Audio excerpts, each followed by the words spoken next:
Iba-iba ang paraan sa pagluluto ng nilagang baboy. Kakaibang luto, siyempre, kakaibang sarap. Pero lutong Pinoy, gusto nyo? Tara, luto tayo. Bagong lahat, welcome sa aking munting channel. So, mayroon tayong buto-buto. Ito nabili natin sa palengke.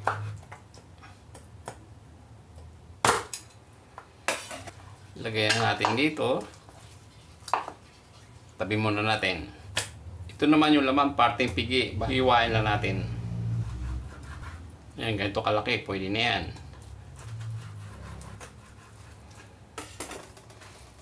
Tabi na natin. Ito na yung ating kasirola. Makikita nyo, lumang-luma na yan. Hindi na natin ito tatantarin. Ganito na siya nabuo. Ito yung bawang na pinitpit natin kanina. Lagay na natin. Ini-slice natin na sibuyas. Lalatag-latag lang natin. Saka itong onion leeks na pinutol-putol natin. Yan, latag din natin. Saka natin ilagay yung ating karne. Yung buto-buto at saka laman. Tatakpan natin. Hayaan natin hanggang sa magbago ang kulay. I-on lang natin. Dapat nasa medium heat lang. Buksan na natin. Ang bango. Parang si Mrs. Yay! Wala pala ako Mrs. Ito yung ginagawa natin na ibang paraan ng pagsasangkotsa para magkaroon ng lasa at sarap sa ating karne. Walang mantika, manggagaling mismo sa katas. Kung mapapansin nyo, nag-iba na ng kulay yung ating karne. At saka nagkaroon ng sabaw kahit hindi natin nilagyan ito ng tubig nang galing mismo sa karne. Dahil sa moisture, kaya nagkaroon ng sabaw. Dahil nagbago na ng kulay, ilagay na natin yung ating patis, 1 tablespoon. Haluin natin.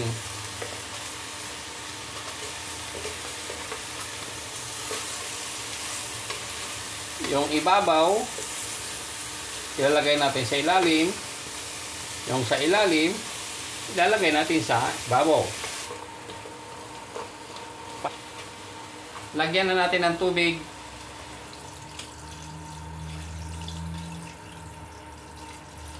Depende po sa inyo kung gaano kadami. Ako gusto ko maraming sabaw. Para mas lalong sumarap, lagyan pa natin ito. Pork cube. Lagyan natin ng paminta. Takpan natin, hayaan natin kumulo. Buksan natin. Ayan, kumulo na. Ilagay muna natin itong ating blender na saging at patatas. Ayan, pinong-pino. Ayan, in-slice na saging na saba. Patatas.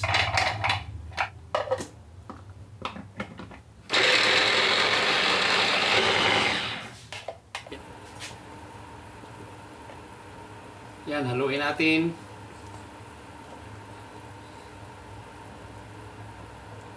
Sabay na rin natin yung ating saging na saba. Yung ating patatas. Yan, bagyan natin haluin. Pakuluan muna natin. After 30 minutes, ito na, buksan natin. Tignan natin yung karne. Kung luto na. Tusokin lang natin ng tinidor. Para sigurado, tikman natin. Malambot na. Yung ating saging. At saka patatas. Ito, tusokin din natin. Ayun, malambot na itong patatas.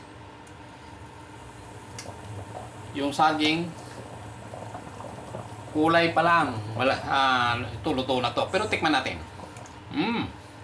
Luto na siya. Tikman muna natin yung lasa ng sabaw. Medyo may kulang. Lagyan pa natin ng 1 tablespoon na patis.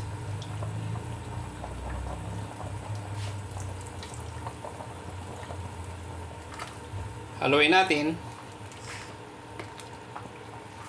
Lagay na natin yung ating bagyo beans. Bagyan na natin haluin to. Alam nyo ba na ang pagkakaiba ng nilaga at saka bulalo? Ang bulalo, buto-buto o bone marrow na may mais. Yung nilaga, ito literal na nilaga lang. Wala siyang mais. Dahil tayo ay modernong panahon na, pwedeng paghaluin ang bulalo at saka nilaga. Lagyan natin ang nilagang mais. Ito, niluto ko na to kanina. Hanguin na natin to. Isang piraso lang yan. Takpan muna natin at hayaan muna natin kumulo. Buksan muna natin. Bagyan natin haluin. Ang ganda ng kombinasyon ng kulay, yellow at saka green. Tikman natin uli.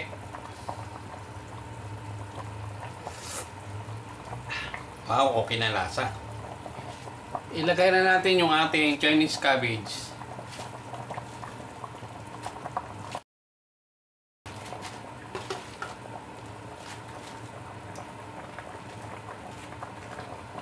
Marami kong tingnan pero iimpis din yan. Takpan muna natin, paimpisin lang natin. Buksan uli. Ayan, umimpis na yung dahon ng cabbage. Bahagyan nating haluin. Yan, para naman lumitaw yung nasa ilalim, yung mga karni, gulay na iba pa. At saka ito mais. Yung ating panghuli. Ito, repolyo na maliit lang. Hindi ko na tinanggal yung tangkay niya. Tangkay ba tawag niyan? Yan, ilulubog lang natin.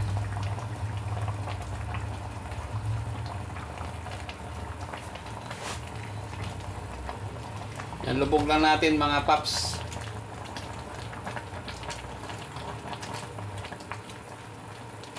Takpan ulit natin. Yung repolyo, kahit hilaw yun, kinakain naman niya eh. Tulad nung coleslaw, di ba? Hilaw yun. O kahit na half cook, pwede niyan. Ito na yung ating final. Buksan natin uli. Dahil sa init ng sabaw, yung ibang gulay, maluluto na rin ang gusto yan. Wow, sarap talaga. Manamis-tamis dahil sa saging. Gagawa tayo ng ating sausawan. Ito, mayroon tayong patis. Dahil tayo ay matapang na.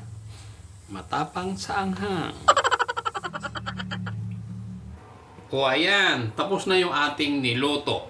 Kakaibang nilagang baboy. Unay ibang nilagang baboy.